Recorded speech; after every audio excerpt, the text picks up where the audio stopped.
নমস্কাৰ। আজি জানুৱাৰী 22 তাৰিখ অহাকালিলৈ আমাৰ বিশ্ববৰেণ্য নেতা স্বাধীনতা সংগ্ৰামী নেতাজী সুভাষ চন্দ্ৰ বসুৰ 128তম জন্মজয়ন্তী উদযাপন। প্ৰাক্তন বাঙালী জনমুক্তি বাহিনী সমাজ কল্যাণ সমিতি তথা বৃহত্তৰ ওদালগুৰি জিলা লগতে ডিমাকুছিবাসী ৰাইজ লগতে বুদ্ধিজীৱী বিভিন্ন সংগঠন দল সংগঠন সহায় সহযোগত আমি এই নেতাজী জন্মজয়ন্তী উদযাপন কৰিবলৈ ওলাই আহিছোঁ। অহাকালি দিনজোৰা কাৰ্যসূচীৰে আমাৰ এই অনুষ্ঠান অনুষ্ঠিত হ'ব। ৰাতিপুৱা 7:30 আমাৰ মুখ্য দ্বাৰ উন্মোচন হ'ব। তাৰপিছতে অভ্যৰ্থনা সমিতিৰ পতাকা উত্তোলন হ'ব, শ্বহীদ বেদীত মাল্য অৰ্পণ হ'ব, নেতাজী সুভাষ চন্দ্ৰৰ নামত আমি স্মৃতি তৰ্পণ কৰিম।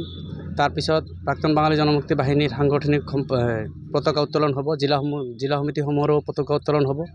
তাৰপিছত আমাৰ সাংস্কৃতিক শোভাযাত্ৰা আছে আৰু বিভিন্ন কাৰ্যসূচী লৈ আমি কালি বৰ্ণাঢ্য কাৰ্যসূচীৰে এদিনীয়া কাৰ্যসূচীৰে আমি নেতাজী জন্মজয়ন্তী পালন কৰিবলৈ ওলাইছোঁ। আমি সমূহ ডিমাকুছী তথা ওদালগুৰি জিলাৰ সমূহ ভাষাভাষী ধৰ্মনিৰপেক্ষে সকলোকে এই অনুষ্ঠানত আহি অংশগ্ৰহণ কৰি এই অনুষ্ঠানটি সাফল্য কৰিবৰ কাৰণে আমি পৰিচালনা সমিতিৰ পৰা আহ্বান জনাইছোঁ। ধন্যবাদ। পৰিচালনা সমিতিৰ পৰা আমি এটা বিশেষ কথা ৰাইজক অৱগত কৰিব বিচাৰিছোঁ। আমি সাংস্কৃতিক সন্ধিয়াৰ কাৰণে যিজন গায়ক আমি ঠিক কৰিছিলোঁ, বিনোদ ৰাথোৰ ডাঙৰীয়া, তেওঁৰ শাৰীৰিক বিশেষ অসুস্থতাৰ কাৰণে আহিব নোৱাৰিম বুলি আমাক জনাইছে।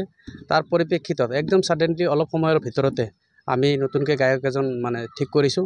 তেওঁ হ'ল কলকাতাৰ বিপ্লৱী ছিংগাৰ। তেওঁ নামে চবেই জানে যে নাচিকেতা চক্ৰৱৰ্তী। তো তেওঁ কালি আমাৰ ইয়াতে আহিব, অনুষ্ঠান পৰিৱেশন কৰিব। সেই অনুষ্ঠানত সকলোকে আহি এই অনুষ্ঠানটি উপভোগ কৰিবৰ কাৰণে আমি অনুৰোধ জনাইছোঁ। নমস্কাৰ। প্ৰাক্তন বাঙালী জনমুক্তি বাহিনীৰ লগত বৃহত্তম ওদালগুৰি জিলা ৰাইজৰ সহযোগত 128তম নেতাজী জন্মজয়ন্তী উদযাপন কৰিবলৈ ওলাইছোঁ। অহাকালি আজি 22 জানুৱাৰী, অহাকালি 23 জানুৱাৰী আমি দিনজোৰা কাৰ্যসূচীৰে আমাৰ প্ৰগ্ৰামখন চলাই নিম। লগতে আমাৰ দুপৰীয়া 12 বজাত আমাৰ সাংস্কৃতিক শোভাযাত্ৰা আছে। তো গতিকে সকলো ৰাইজ আমাৰ এই সাংস্কৃতিক শোভাযাত্ৰাত অংশগ্ৰহণ কৰি সাফল্যমণ্ডল কৰে যেন। নমস্কাৰ। 23 জানুৱাৰী বিশেষকৈ নেতাজীৰ জন্মজয়ন্তীৰ লগত সংগতি ৰাখি বিশেষ কাৰ্যসূচী আমি ডিমাকুছিত ৰক্তদান শিবিৰৰ আয়োজন কৰিছোঁ।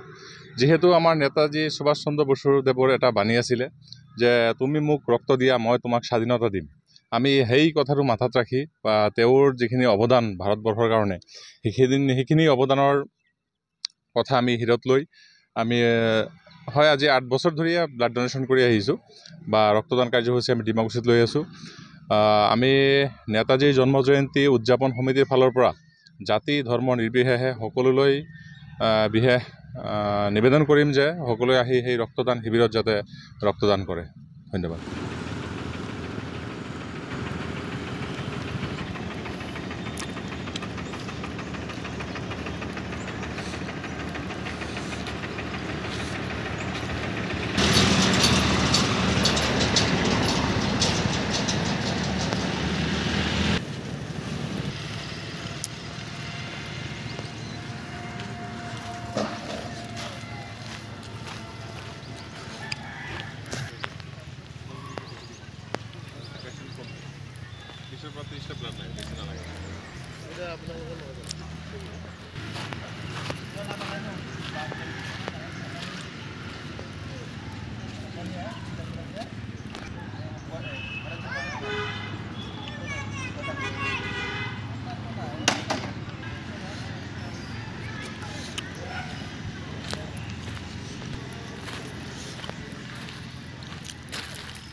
কম নাই আছে তো।